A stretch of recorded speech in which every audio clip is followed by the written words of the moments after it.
અમીરગઢ તાલુકાના ઇકબાલગઢમાં અંધેરી નગરી ગંડુ રાજા ટકે શેર ભાજી ટકે શેર ખાજા જેવી સ્થિતિ સર્જાઈ। રેતીના ટ્રેક્ટર ખનન માફિયાથી લોકો પરેશાન। અમીરગઢ તાલુકાના ઇકબાલગઢમાં અંધેરી નગરી ગંડુ રાજા ટકે શેર ભાજી ટકે શેર ખાજા જેવી સ્થિતિ સર્જાઈ છે। કેમ તંત્ર આંખ આડા કાન કરી જોયા કરે છે? કેમ કોઈ જાતની સુવિધાઓ મળતી નથી? કેમ આમ જનતા આ ગોરખ ધંધાઓને લીધે સરેઆમ સમસ્યાનો સામનો કરી રહી છે? આ બધા સવાલોનો જવાબ છે રેતીના ટ્રેક્ટર, જેના કારણે બજારનું માર્કેટ પડી ભાગ્યું છે।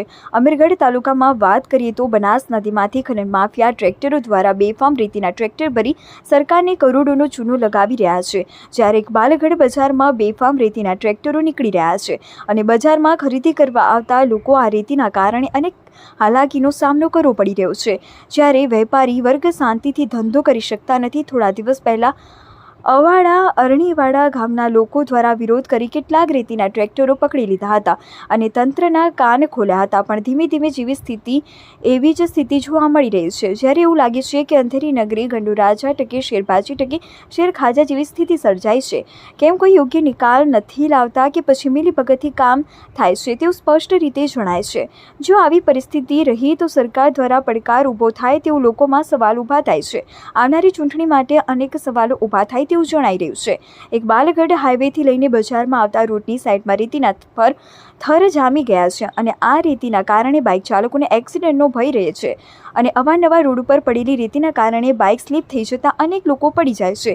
જ્યારે મોટી કોઈ દુર્ઘટના કે હાદસો બને તો જવાબદાર કોણ? લોકો ભય સાથે રોડ ઉપર ચાલવા મજબૂર છે, કેમ કે અહીંયા તંત્ર કુંભકરણ નિંદ્રામાં સૂઈ ગયું છે અને લોકો વિરોધ કરે તો પણ કોઈ જાતની અસર દેખાતી નથી, કારણ કે બધા જ મિલીભગતથી કામ ચાલે છે।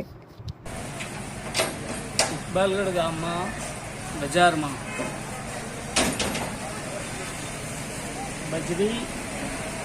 બજરી ને રેતી પડવાથી બહુ ઉડે છે ને તેથી પબ્લિકને હેરાન થાય છે ને વેપારીઓ બી હેરાન થાય છે ને પબ્લિકને હેરાનગતિ બી થાય છે ને એનાથી ધંધાને ને બજારને બહુ માઠી અસર પડે છે।